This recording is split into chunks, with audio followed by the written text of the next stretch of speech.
Добрий ранок.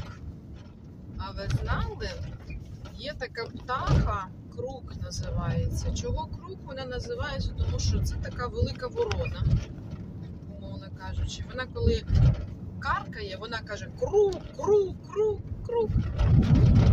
І цей крук, значить, вони створюють пару на все своє життя. І якщо хтось із пари гине, цей крук, він не залишається одним.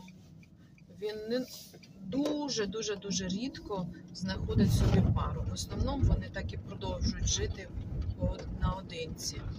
Крук живе достатньо довго.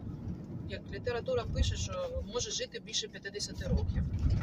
Крук вивчає людську мову, може запам'ятати дуже багато слів і навіть влучно їх використовувати. Ось така історія.